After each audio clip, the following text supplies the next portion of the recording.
Leia em Época desta semana.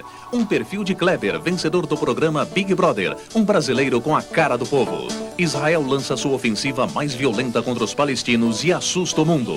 Revista Época, já nas bancas. Globo Esporte. Oferecimento Telefônica Celular. Facilita a sua vida para deixar você na melhor companhia.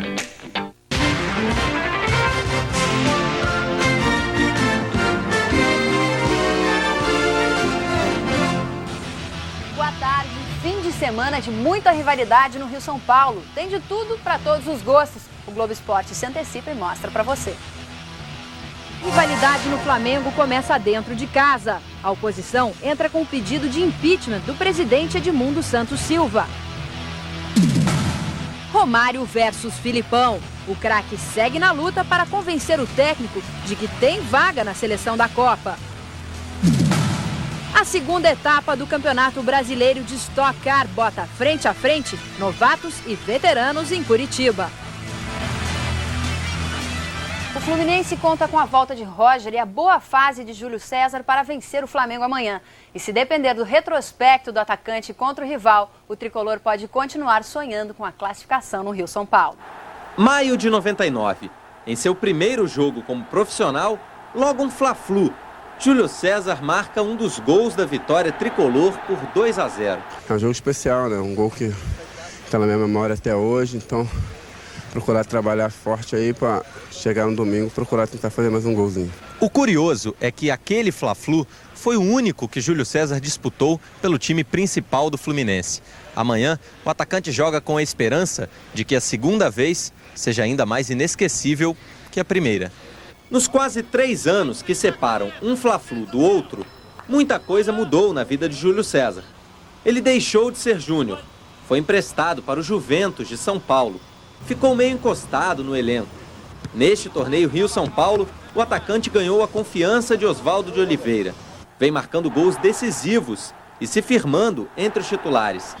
O Fla-Flu de amanhã pode até estar meio esvaziado com a péssima fase do Flamengo. E daí? Para o Flu é decisivo. E mesmo com apenas um clássico no currículo, Júlio César já sabe muito bem o que o jogo representa. O Fla-Flu é sempre um clássico importante, então vai ser um jogo difícil, o time deles tem excelentes jogadores, então a gente vai para lá, sabendo a dificuldade que a gente vai encontrar, mas vamos lutar bastante para ver se a gente sai com 3 pontos. A situação no Flamengo é tão conturbada que o Fla-Flu de amanhã quase não é comentado. A crise política é o centro das atenções no clube. O advogado e conselheiro do clube, Clóvis Saione, entregou em nome da oposição uma denúncia ao presidente do Conselho Deliberativo, Gilberto Cardoso Filho, pedindo o impeachment do presidente Edmundo Santos Silva. Num documento de 30 páginas, Saione apontou irregularidades na administração de Edmundo, principalmente quanto à transferência de jogadores e nas obras sem licitação. Ele perdeu a credibilidade. O Flamengo hoje, na qualidade de presidência que ele é, perdeu a respeitabilidade. Já ninguém mais respeita hoje a presidência do Flamengo. Não tem um centavo do Flamengo nas minhas contas pessoais. Eu nunca reformei casa fora com o dinheiro do Flamengo. Eu nunca fiz nada com o dinheiro do Flamengo. São os golpistas, né? Que já não é a primeira vez.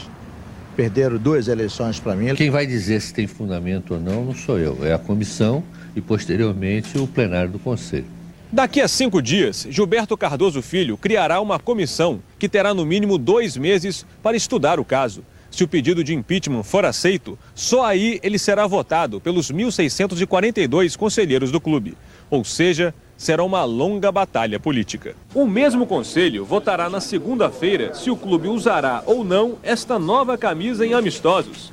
Quem sabe, de roupa nova, os dias não ficam menos cinzentos na Gávea. No próximo bloco, os novatos da Stock Car Brasil estão na cola dos veteranos em Curitiba.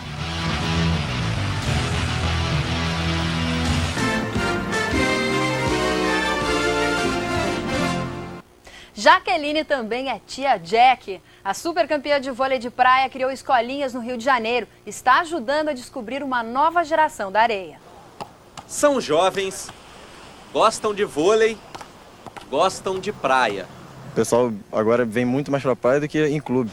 Diogo tem 18 anos. Ao lado do parceiro Lourival, já disputa o Campeonato Estadual Juvenil. Como eles, outros 10 garotos formam a elite do Jaque Clube de Vôlei, formado pela campeã olímpica Jaqueline para revelar atletas.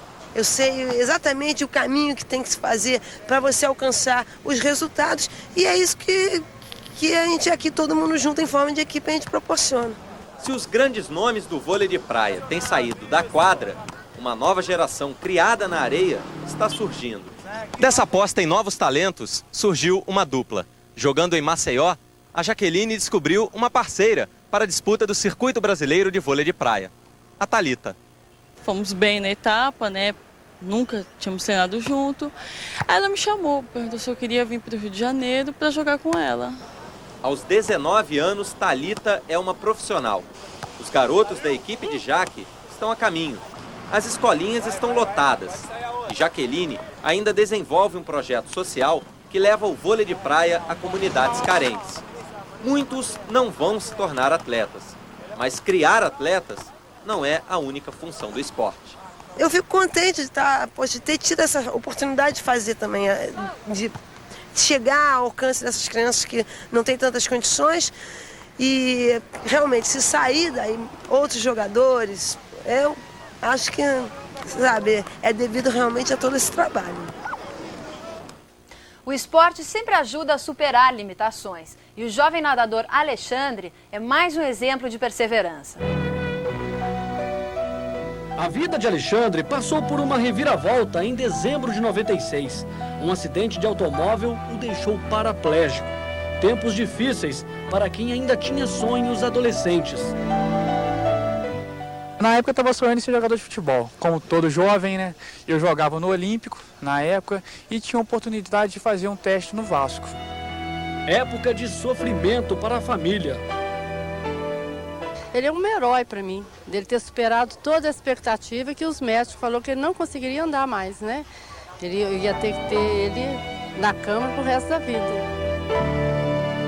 Aos 22 anos, os desafios agora são outros. A piscina surgiu para ajuda na fisioterapia. Ele gostou tanto que resolveu seguir adiante. Agora, são 2 horas de superação nos treinamentos diários.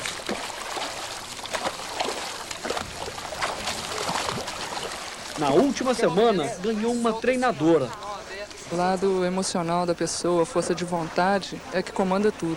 Tem gente que tem os 4 membros perfeitos e está dentro de casa curtindo uma preguiça. O Alexandre, apesar de não ter o movimento nos membros inferiores, ele se esforça, ele quer vencer e mostrar que ele pode ir além do que as pessoas imaginam que ele possa, estando numa cadeira de rodas. Velocidade, emoção e, é claro, muita poeira. É a primeira etapa do Campeonato Brasileiro de Rally, que promete agitar a pequena São José, em Santa Catarina. Não tem dia, não tem noite. A agitação nos boxes já começou. Trabalho para os mecânicos que usam a tecnologia no acerto dos carros. É que durante 2 dias, mais de 30 pilotos de todo o país estarão em São José para a disputa da primeira etapa do Campeonato Brasileiro de Rally de Velocidade. Na categoria 1.600 cilindradas, o catarinense Luiz Tedesco corre em busca do 10º título nacional. Eu estou sempre na mira dos outros pilotos, então a gente se manter nesse posto é muito difícil. Luiz Tedesco é o rei das pistas nas 1.600 cilindradas, mas tem outro catarinense que promete fazer bonito, é Edio Fichter, bicampeão do Rally dos Sertões, que nesse brasileiro corre na categoria 4x4. No ano passado, Edio perdeu o título por 9 décimos, mas agora, correndo em casa, ele quer abrir a temporada com vitória. Além dos veteranos, alguns novatos também estarão mostrando perícia nas pistas. É o caso do carioca Bruno Soter, que acelera pela primeira vez num campeonato nacional. O carro é muito forte, está muito bem preparado, eu acho que vai ser muito divertido dirigir ele na pista. A primeira etapa do Campeonato Brasileiro termina domingo. Até lá, o sossego da pacata São José acabou.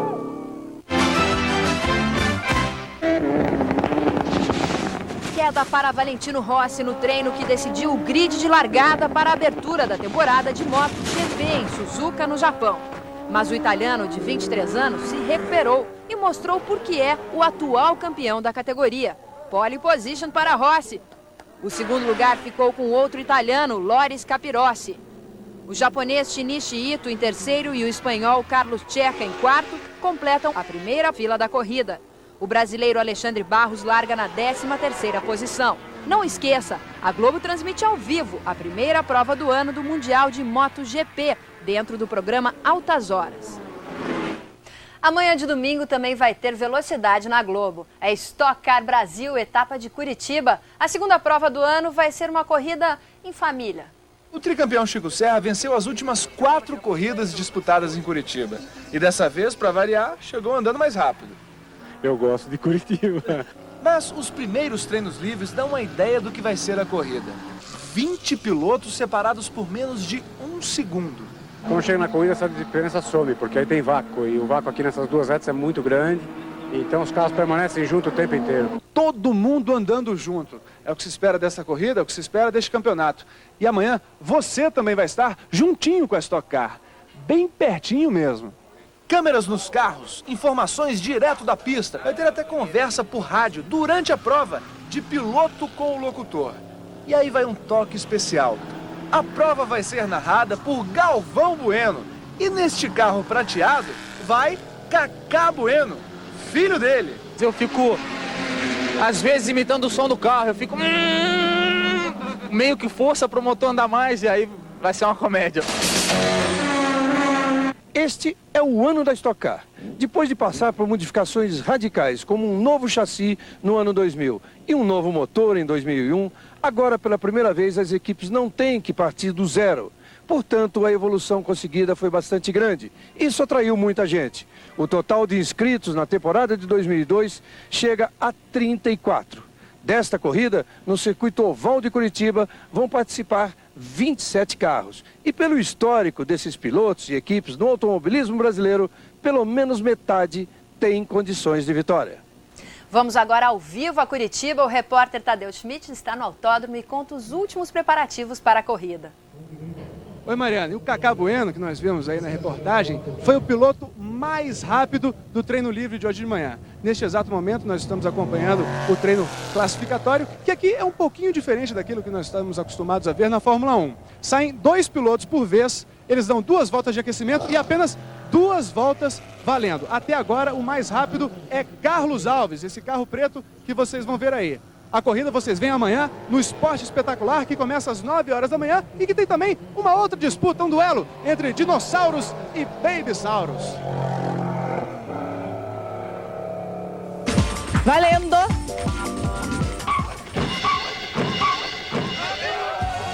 Você sabe quem são eles?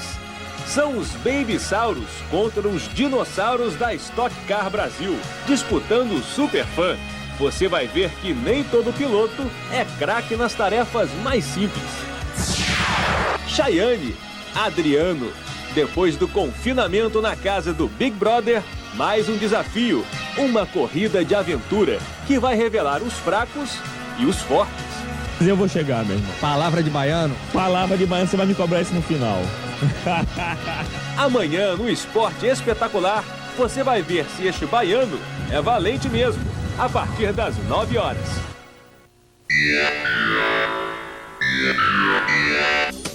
Em 34, a Itália faturou em casa a Copa do Mundo. Era o início do bicampeonato italiano. O craque daquela Copa dá nome a um dos estádios mais famosos do mundo. A pergunta de hoje é: quem é o craque da Copa de 34 que virou o nome de estádio? A seguir, Romário se prepara para enfrentar o Bangu, pensando na convocação de terça-feira.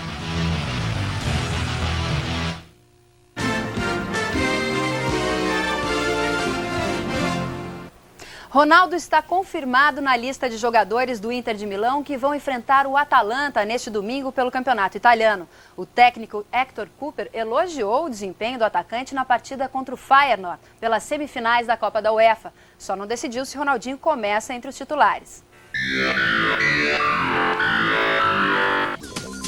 O italiano Giuseppe Meazza, craque da Copa de 34, dá nome ao estádio de San Siro, em Milão, no qual foram disputados jogos da Copa de 90, inclusive o de abertura entre Argentina e Camarões, com vitória dos africanos por 1-0.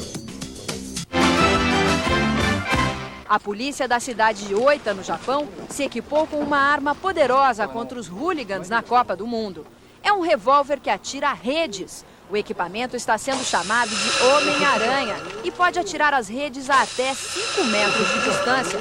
Cada rede pode imobilizar até 3 pessoas. Um novo escudo também foi desenvolvido para confrontos com os baderneiros. A nova proteção dos policiais é totalmente transparente, o que facilita a visão e bem mais leve, melhorando a movimentação. Oita vai receber jogos como Itália e México e também uma partida das quartas de final do Mundial.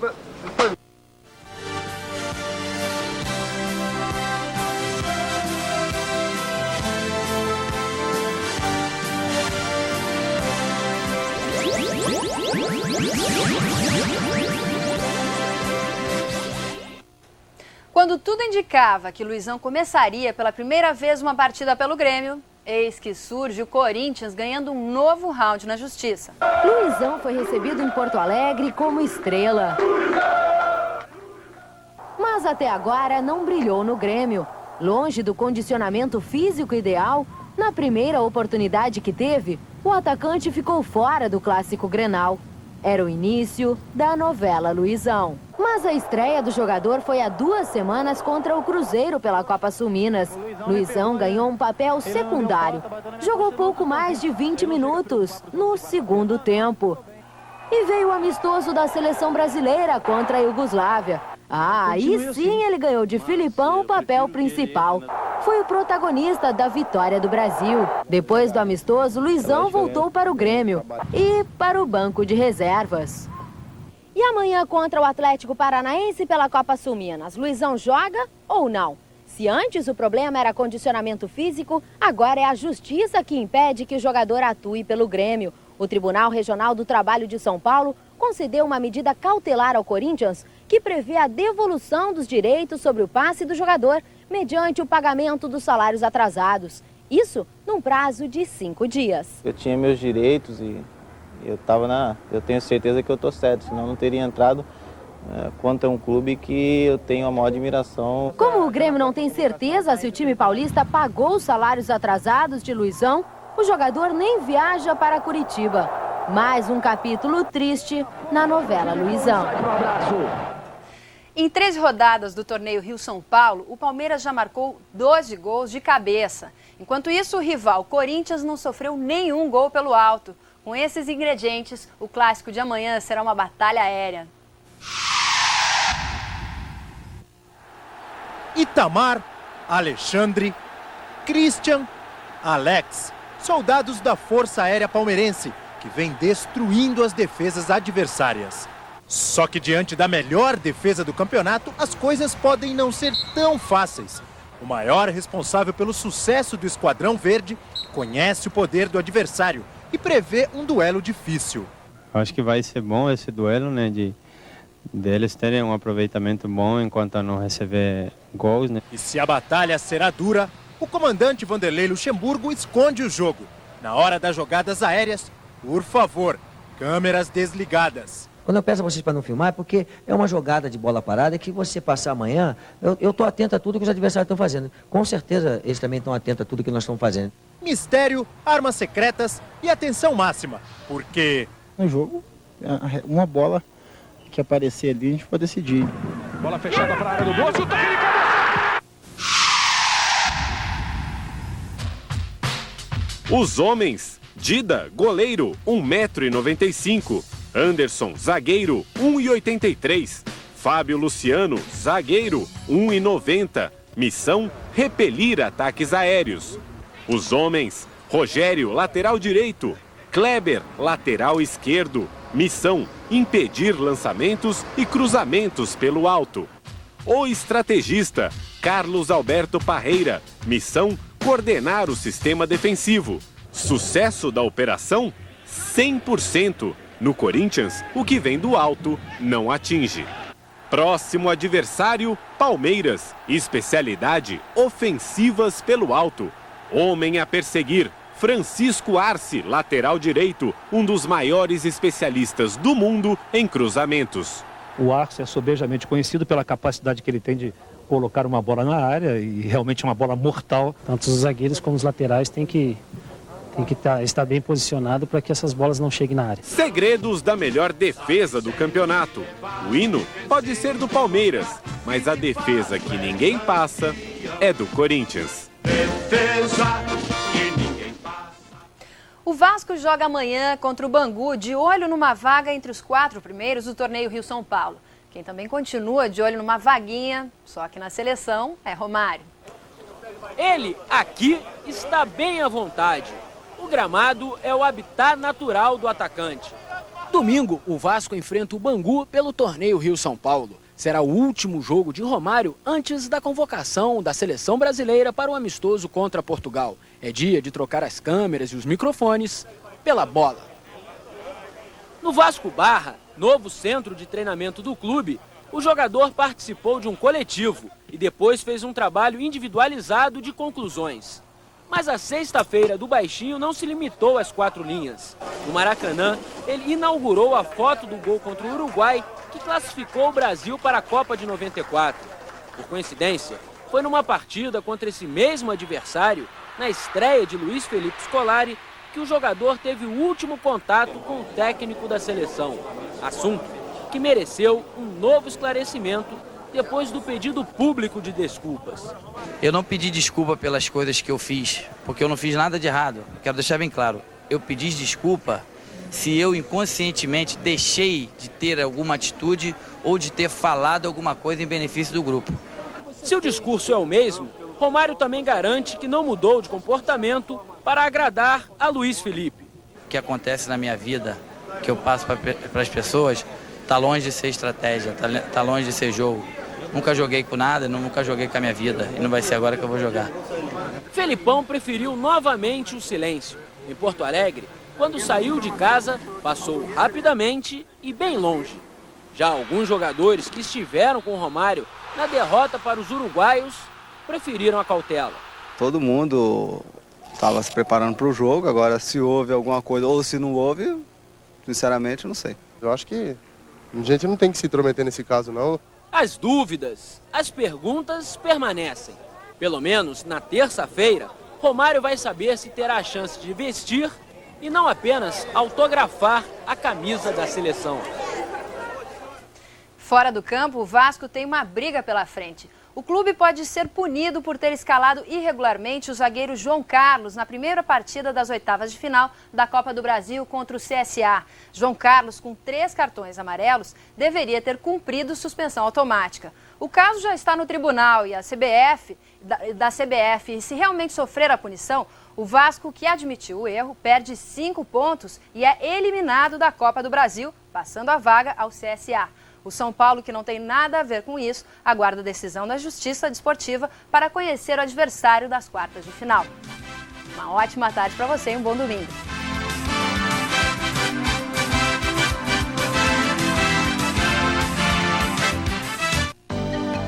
Globo Esporte. Oferecimento Telefônica Celular. Facilita a sua vida para deixar você na melhor companhia.